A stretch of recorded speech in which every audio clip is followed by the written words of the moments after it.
Scott Plex City. Marks. Scott Plex City. Marks. Scott Plex City. Marks. Scott Plex City. Marks. Here we are. This is another edition of Scott Plex City. Thank you for tuning on in. If this is your first time listening, we appreciate it. There is a video version that drops on Thursday. If you're watching the video version right now, hi. That's Scotty B, and I'm Scott Pank at Scott Plex City. That's how you check us out. What's happening, man? What's going on? Dude, pretty good week wrestling. I enjoyed it. Interesting. Very interesting couple of days. Now, before we really get into Raw and SmackDown and kind of the build-up for Payback, even though that's not for like another 10 days from when we're even longer. When I think it's the 30th. Yes. So, yeah, we're like 11 days away from it still, which leads me into, is the WWE cutting back on pay-per-views? Looking at this, I think they still have a good, I'm trying to check here. Because having 2 a month every other week, it's fun, but it is a lot. And having one pay-per-view, I think it just makes everything more special. And why can't we just have maybe these few months they seem to be like once a month, but they're going to have 2 in June, Extreme Rules and Money in the Bank, and 2 in July, Bad Blood and Battleground. So they're still having quite a few. So, do you really like the double pay-per-views, 2 pay-per-views a month? It gets a little much, but at the same time, it's not so bad since it's 2 different brands. So you're seeing different people. It's not like you're seeing the same people in the same pay-per-view. So it's hard to say. I would prefer them to go back to 1 pay-per-view a month. I really would. I really would too, yeah. I could understand having a couple specials, a couple months where maybe there's 2 pay-per-views. I could understand that. That would make sense. But it just seems like it's just a lot to watch, especially when you got your Raw. You got your SmackDown. You got NXT. You got 205 Live. Mm-hmm. Like, that's 4 days or 3 days. How many days am I? 3 days. So 3 straight days of wrestling 3 straight days, right there. and that's what? About 7 hours worth of wrestling? So you got 3 of Raw, 2 of SmackDown, 1 of 205 Live, and 1 of NXT. So that's 7 hours right there in a matter of 3 days. So that's a lot to... It's like a full day of work. Mm-hmm. And especially if you're a pure wrestling fan, if you like to watch the other stuff too, it's like it's just so much. You got TNA and you got it's Impact Wrestling. I think they got rid of the whole TNA thing. Supposedly, even though the belts all still say TNA on them and stuff like that, they haven't changed those up yet. But I think they're branded now Impact Wrestling. TNA is dead, according to that one episode that I watched a few weeks back. And that's why they fail. Pretty much. Because when your top guy is Alberto El Patron, that's just bad.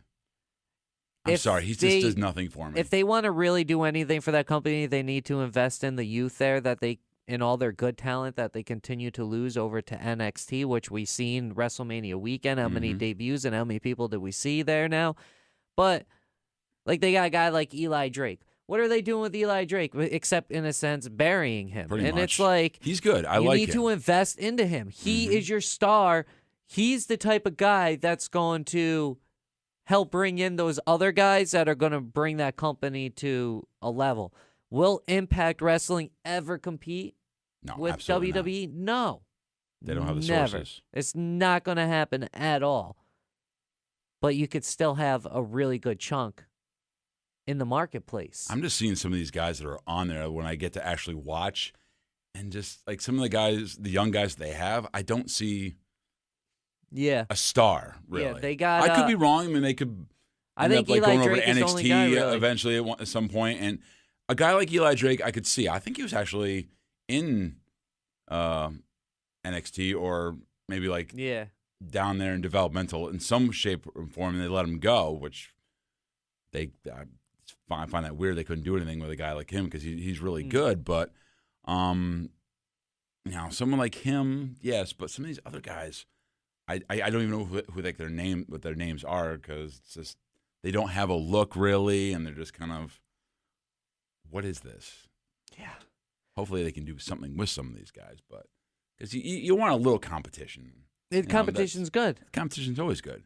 I mean, the best years of the WWE or WWF at the time were when they were going against WCW. That was great stuff, competition going back and forth. And now it's just, okay, it's still pretty cool with what they're doing, especially at the brand split. They're competing, and it's making the writers step it up. Right. But still, it's not the same. It's still WWE at the end of the day. It's not like they're trying to kill the other one. Exactly.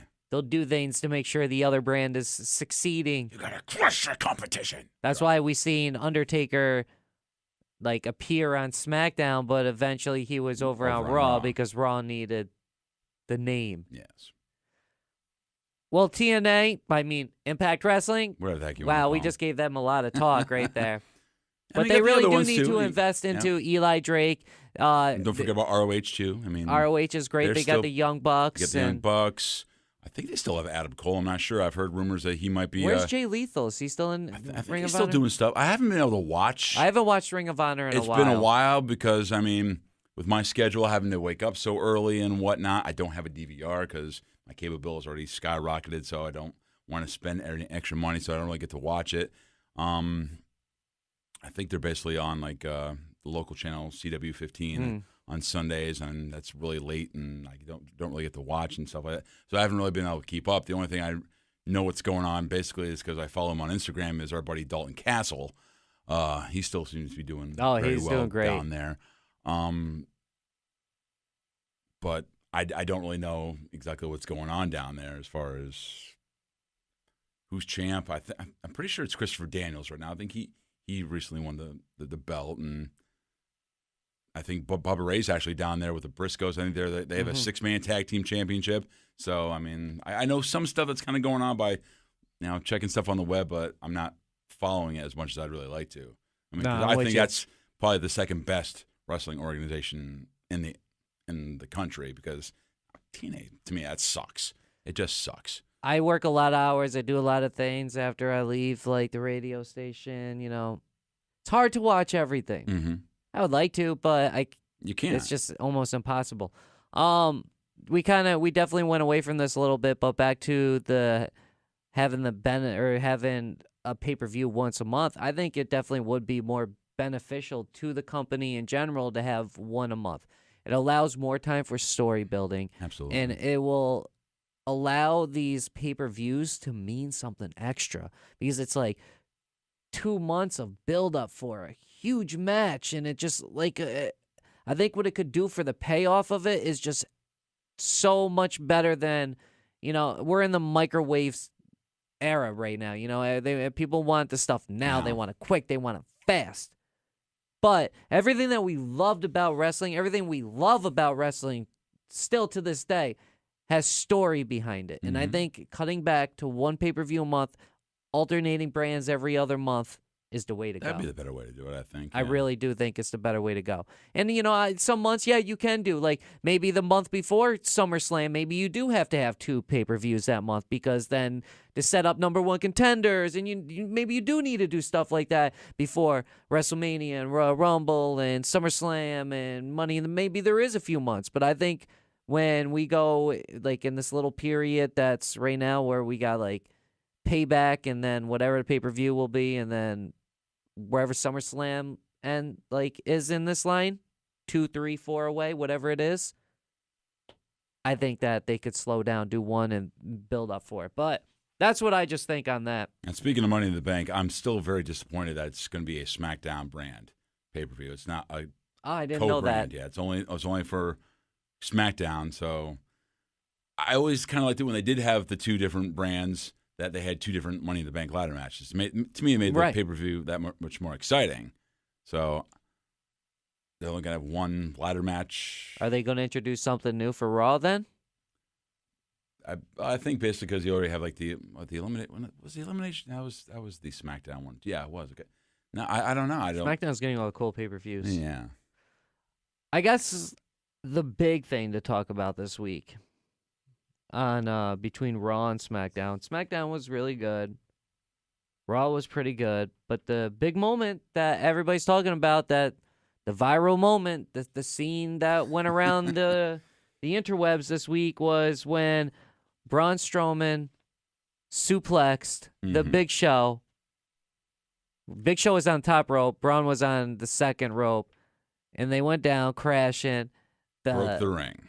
Ring broke, destroyed apart. And the moment that really put it over the top, we're definitely thinking the same thing, I think, was the referee that was falling out. That totally made the whole scene. I mean, it was a great visual. I mean, we've seen it before with Brock Lesnar in the Big Show and Mark Henry in the Big Show.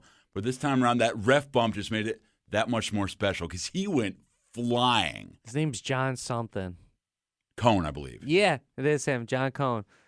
John Cone over John Cena. I've seen that. That was funny. He took the best bump I've ever seen a ref take, and it totally made the scene. I mean, obviously the whole ring imploded and all that kind of stuff.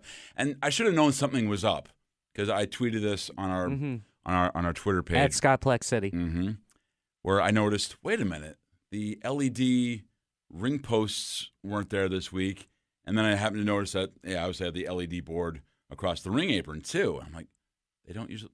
Both of them are gone. What's going on? And then when I saw that, I'm like, that explains it.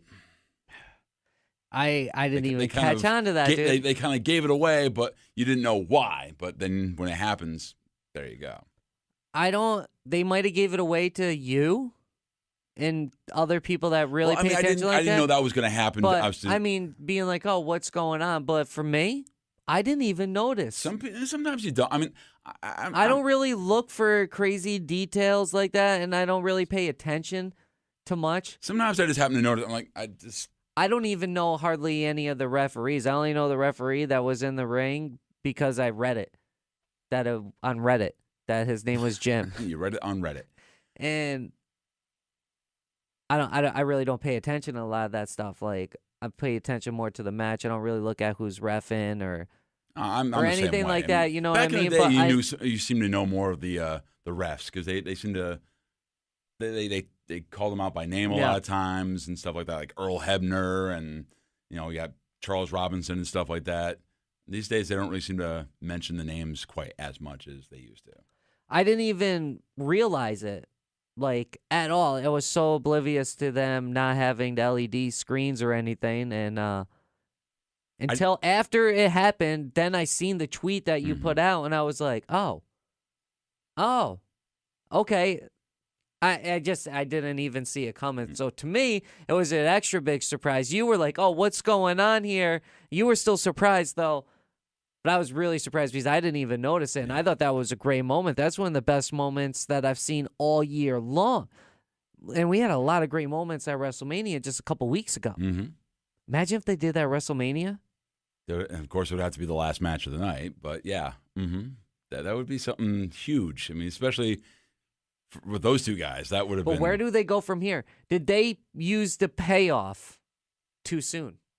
I say, yes, they did. What's the point of this continuing on?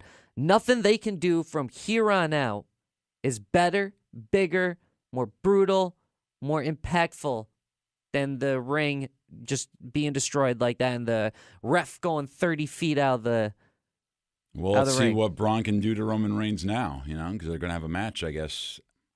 At Payback. Payback. So what can he do to him after this? I think, and it's like, I try to go through everything in wrestling. I'm like, well, I don't see him going to a top of cage or anything like that. They're too big to do that. Could they bring in a truck? Okay, that's all right. We've seen Braun flip over a vehicle. We've seen Braun destroy the ring. So what's next? An explosion? Who knows? So I'm like, oh, I hope they didn't give this away too soon. Well, they kind of had to do that with those two guys because they're both so huge. It wouldn't be believable if you did that spot with Roman Reigns and Braun Strowman. But so with those two, it worked out perfectly. If they can do something else with Braun to show how much of a monster he is against Roman, I want to see what he can do. Because they can't do that again at Payback. No. So if they do it again at Payback, it's like, yawn. We just seen that. And they wouldn't do that, It's like something that they do they've done it like 3 times in the past, 15 years? And it's always been with Big Show. It's always been with Big Show. Well, it makes sense because he's a huge guy, and it's always usually with another huge guy, and they keep on it seems like it's always a bigger and bigger guy because at first it was Brock, and then they did it with Mark Henry, who's big, but I would say Strowman's almost even bigger, at least muscular and stuff like that. So that made that one even more believable when they did it. And like once again, it's just the whole referee, just seeing him go flying like he did, that totally made that whole scene even better. I mean, it was good the way it was, and then the ref just put it right over the top. Yeah. You know? No pun intended. He kind of went over the He ropes really when did. He went over flying. That was an amazing moment. And I just don't know where they go. I just really hoping they didn't give it away because it's like, how can you top that? I'm just hoping that they keep the whole thing with Strowman going and have him beat Roman Reigns at Payback because, I mean, I'm reading rumors where they're going to push him as like the top heel on Raw. So to have him lose, I think he would lose a bit of that steam that he's got going. I think he needs to keep it up and just beat the hell out of Roman Reigns again. And I definitely agree with that.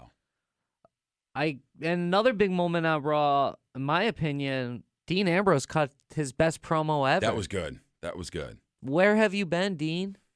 He seems to have these ebbs and flows when it comes to his promos. I love the intensity. Something about The Miz. He brings it out of everyone. I was about to say that, yeah. And Maurice and Renee are like good friends or whatever from what I understand or just like maybe that's what it's played to be. But if they're good friends, I'm sure that means Miz and Dean get along. You know what I mean? It's kind of like, well, if your girls are friends, then you kind of almost, you're friends just because. You know what I mean? Yeah. It's like, so it's like, you know that they don't probably really hate each other, Absolutely but not. they're making it seem like they hate each other. And I thought The Miz was going to bring something up about him being married to, like, Renee and being like, oh, why are you hiding it? Blah, blah, blah, yada, yada, yada. What are you embarrassed? Oh, here's my girl. I'm not afraid to admit that my girl's here or something like that. But we could always keep, if they're actually going to keep this feud going on for a while, they could always do something and bring that up. Because The Miz has said a few things in the past. In the past, yeah, when they were just dating, you know, and whatnot. But right now, it's like you can't really bring Renee into it. It'd be kind of hard because she's over on SmackDown, more or less. I don't think she does anything with Raw. She's one of the announcers on SmackDown, so I don't know if they really could. If they would. Yeah, so. Right. Do you think that Renee will go over to Raw? So she could go unless they switch people up. I mean. Is that why they got married? So she could go to Raw? Dude, there it is. Oh, my God. That's the reason why they got married. I've been trying to figure this out since last week, since the news broke. Why did they get married so quick? Why did they just well, maybe it wasn't quick, but to the public eye, it was quick. Why did they do this? They've only been dating like 2 years at tops. Why did they go and get married already like this? I don't think marriage has anything to do with when they first did the draft a year ago, Renee was upset about possibly not being by Dean's side. She even said, I might have to look at other jobs, take interviews. Now... You're putting way too much into Total Divas right there. No. You're putting way too much into that. You know how scripted that damn show is? It's not. I live the kayfabe life.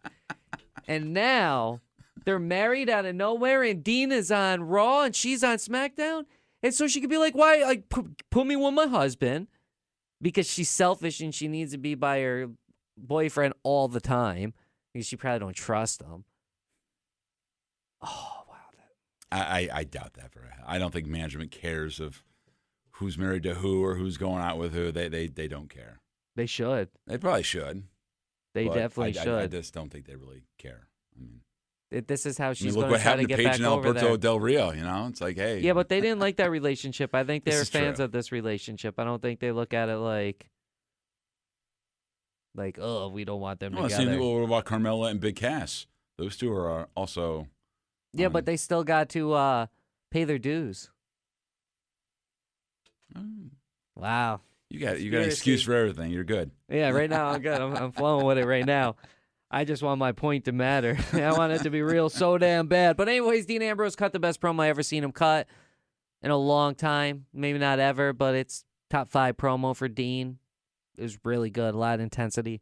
I hope that he continues this on. I would like to see Dean back in the Universal scene for the main title. He belongs there, so I would like to see that really soon. Then we, Samoa Joe and Chris Jericho match was really good. But that was a nice little transition. Now I see why Samoa Joe and Kevin Owens were acting together for those couple weeks, because they knew Kevin was going to our SmackDown, so it made this little kind of feud that they got going on makes sense. It didn't just come out of nowhere. I'm excited to see what happens at Payback, but I'm pretty sure that Jericho's losing, and because he's gone away with Fozzy for a little bit. I would definitely agree with that. He might even be helping to put over Elias Sampson, too, because he put him on the list on Monday. Great promo, by the way, that he kept on messing with that new announcer. He kept on calling Tom. Yeah. You don't even know your own name. That was good. Mike, Tom. see? It was good. And he was, you know what happens when you forget your name? And then Elias Sampson walks by. Forget that. You're off the hook. And then he started calling Elias Sampson all sorts of weird, hey, you know what happened with drifters and blah, blah, blah, dude. You're on the list. So he might be almost kind of like the Fandango type thing. He might possibly try to put some guy over. Well, I don't think the drifter is the right person to be up there. But that's another story. I don't like the drifter. The guy can actually perform well in the ring. I mean, I think he's got to be given a chance. I think they're given a little bit more creative freedom over on Raw. I think they've seen the success of it on SmackDown over the past year, and they're kind of loosening up the grip a little bit on Raw, which I think is what they need to do. Then we go over to SmackDown. I mean, other than that on Raw, the great match with the Hardys, not to really skip over the Hardys, and it was Jeff Hardy taking on Cesaro. That was the best and match Cesaro of the being night, like, for sure. this is one of my dream matches. That was an amazing match. That was a great moment. Even Alexa Bliss defeating all the girls, that was really great, and I loved how she got the victory. You think Nia Jax is going to get the win. She does the Samoan Slam. She's about to do it. Alexa comes out of nowhere, gives her a little drop kick, knocks her out of the way. It looks perfect, and then hops on, takes the pin. It's really sneaky slide. I'm really looking forward for that. It was really, really good. And then the other women, I am kind of really looking forward to Charlotte versus Naomi. I think this is going to be a really good match, and seeing them on SmackDown, that was a hell of a match right there. Do it again next week. I'm looking forward to it. Charlotte adds a lot to a division. I didn't really realize how much she adds to a division until I see her on SmackDown right now. She's a star, dude. She is. Legitimate star. She's obviously been, had a lot of help from her father, because you just listen to her promos and it sounds just like a female version of Ric Flair, and she's gotten so much better and better. I mean, when I first saw her in NXT, she was good, but she wasn't great, and then she's just gotten so much better over the years, and she's definitely deserves to be where she is. Kevin Owens being the face of America. True face of America right there. That is the definition of American. And they're kind of doing the whole Kurt Angle type thing. Yeah. With the challenge, and have a guy who's like from that town that they're in, and then he just beats the hell out of him. Oh, the Gary guy or whatever his name was. They're probably going to do that for a few weeks, I'm thinking, with some jobbers, and then maybe some guy under a mask or something like that is going to end up doing something and end up beating him, and we'll take the mask off, and it's going to be somebody... Who knows? Right. Like some name. Some big guy. Some big He'll name. end up being Jericho, maybe. He would have to be like in a bodysuit or something like that, because you would see the Jericho's tattoos. Really going away, but he's not. Because you know what? WWE wanted, they could definitely afford to fly him from events to his music, then from his... Oh, for sure. For the next day back to the arena. That's more than possible to do. This could be a big play on us. And imagine if Jericho shows up on SmackDown. That would be huge. That would be awesome. That would be cool. We think that we're just getting like Owens. And we get both of them. Wow. That would be amazing right there. And then the match with AJ Styles and Baron Corbin. Man, I got to give it up to Baron. I can't believe I'm saying this, but this dude is like really becoming something special. He's still not the greatest in the ring. He's still... a 6-7 in the ring, but he's getting better with his promos. He's just a pure badass jerk of a heel. But his appearance is really good. He looks like he's a star. He looks like he could be a better Roman Reigns, in my opinion. As long as he don't show that crazy thing with his stomach. It's good that he's wearing the T-shirt all the time. I definitely like Remember when the rumor was he was going to come up and be a member of the Shield? or like start a new Shield or whatever it was. Like probably he'd be the next one. Yeah. I think he would replace Seth or something like that. I don't remember what it was exactly, but all those rumors, that would have been weird. But I could see it now. I don't think it would have worked, but I mean, it could possibly. I could see it, but I don't know if it would have worked. I don't think that's something you can mess with. So AJ Styles and Kevin Owens, this is going to be. I mean, it seems like they're building up something between them two, right? Obviously, because AJ's the number one contender for the U.S. title. So, where's that going to go? I'm guessing that's probably going to happen at Backlash. No, what? Well, because right now we have Jericho versus Owens is going to happen at Payback, which is Raw pay-per-view. Yeah, and they got a few things going on. Yeah, but so if Jericho wins, he goes over to whatever the SmackDown one is. And I think the other reason why they have, they also have that Bray Wyatt and Randy Orton match is basically they need a title match in there to take place because Brock's not going to be there. Yeah, I didn't even think of that. They needed something to kind of add. It's been 2 weeks now without Brock. And we're not going to see him for a while. How many weeks do you think it is? The over-under is at 4. I say he'll probably. I'm hoping. What are you taking? The over, the under? 4 more weeks, or 4 weeks. So we are at 2 right now. I'd say probably over. Probably. That's so sad. I hate it so bad. It's like the 30-day rule, and we don't even see the dude for 30 days. I just don't know where they're going to use him right now. I mean, they don't really have anything set up, so they already got a pay-per-view set up now. It's like, okay, sometime after Payback, you need to bring him in so he can start. Right. I don't know if he'll have a appearance at Payback. I doubt that. Something tells me he won't be there. I'm thinking possibly he'll have some sort of feud or some type of storyline with Braun Strowman, I'm thinking. So I wouldn't be surprised if we see a big beatdown of Roman Reigns and he's out of the picture for a while and Strowman goes after the belt. That would be my guess. Is that a moment for Strowman to win the belt at like a SummerSlam?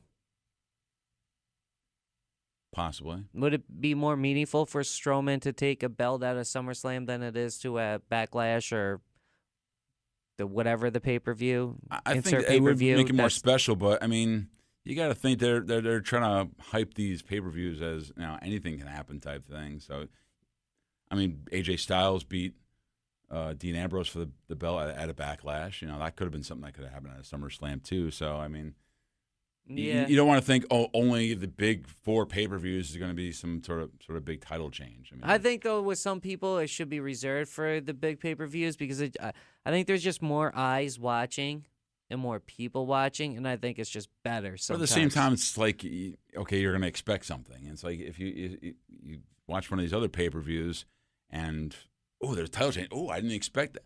I mean, that's the sort of thing I'd much rather see. I still want them to go back to one pay-per-view. And speaking of somebody he's not expecting, Jinder Mahal. Oh yeah, they're pushing him big time now. He's a beast, dude. He's. And of course, I mean, I was catching a lot. Shooting up steroids. I was catching a lot of this on social media where a lot of people were complaining about it, and a lot of people would kind of come back with, "Wait a minute, you complain that they're not pushing the young guys, but when they finally do, you're bitching about it." It's like, give this a chance. I mean, okay, this guy's been a jobber for a while, but his look has changed. They're trying some different things. Give it a chance. And I think another reason why I heard they're doing this, they're doing a lot of business out in India. The guy is of Indian descent. He's actually Canadian, but he's of Indian descent. So, that will be. It's good for them over there. That's one of the reasons why they pushed the Great Khali for the longest time, because of the Indian fan base and all that kind of stuff out there. So they got someone for that. And also another one they're pushing, the Primo and Epico. Yeah. I'm glad they got rid of that whole it don't look Shining like Stars. Thank God. The colognes now. I like that. I was going to say, I didn't hear them refer to him as the Shining Star this week. And I like that. Which is really good because there's a lot of potential, I think, there with them. Those guys have been well in the past. I mean, they were tag team champions in the past. They look like they're champions, so why not actually make them champions? Don't give them some cheesy gimmick. Just let them be what they are and go with it. I was also seeing something that Tom Phillips is the 5th person to lead in calling a match at WrestleMania. That it was, I'm trying to find the 5 people here. I'm going to forget somebody right now. Just as a side note, there's Tom, Michael, JR, Vince, and, oh my God. Gorilla Monsoon. Thank you. Those are 5 people to ever call matches. Before I forget to throw that out there. Only 5, really? Yeah, well, lead. You know what I mean? That's true. Yeah, okay. And then what's his name? I still don't know how to say dude's name, even though he's now with the company. It don't look like anymore. Mauro Ranallo. Yeah. I guess he should have been. So what do you think? Do you think JBL? You know what? We could talk about this on next week's episode. Yeah. So this is Scottplex City. Get at us at Scottplex City. How they get at you? Anything you want to throw in on this week's one? I'm hearing rumors the Miracle Mike Bennett has been possibly signed by WWE. Mm-hmm. He and the lovely Maria Kanellis Bennett possibly see them on SmackDown sometime in the near future, which is I thought was kind of strange. A lot of these guys, they seem to sign, boom, they're going to NXT first. He might be one of those ones that comes right to the main roster. We'll see. So that's basically the one big rumor that I saw. That would be really great to see. I love them. I meant to bring them up back when we were talking about Impact Wrestling at the beginning of the show. All right, so tweet at us at Scottplex City. Let us know if you think JBL should issue an apology about bullying, or if this is just being blown out of proportion. Yeah, thank you. That's the word you're looking for. Yep. So we're going to continue this next week. I'm going to tell you why, because Scotty B is going on vacation. Yes. So definitely enjoy. So what we're going to do is kind of record a couple little clips for a show for next week. And then at the end, I'll either try to give you a quick 5-minute call so we can make match predictions. And if we can't do that, I'll just make match predictions. But we're going to pick up right now. Next week's episode is going to be put in parts. So thank you for checking out the show. How they get at you on all that stuff? You find me Scotty B1976 on Twitter. I'm Scotty Bizzle76 on Instagram. And find me at Scotty Blaine on Facebook. That's Scotty with an I-E, not a Y. And at Scott Radio for me. Scottplex City, Facebook, Instagram, YouTube, all that stuff. Check it out. Video version drops on Thursday. Thank you for checking out. This is Scottplex City. Till next week, we'll see what you think about that apology with JBL. Scottplex City. Yo. Scottplex City. Marks. Scottplex City. Marks. Scottplex City. Marks. Scottplex City. Marks.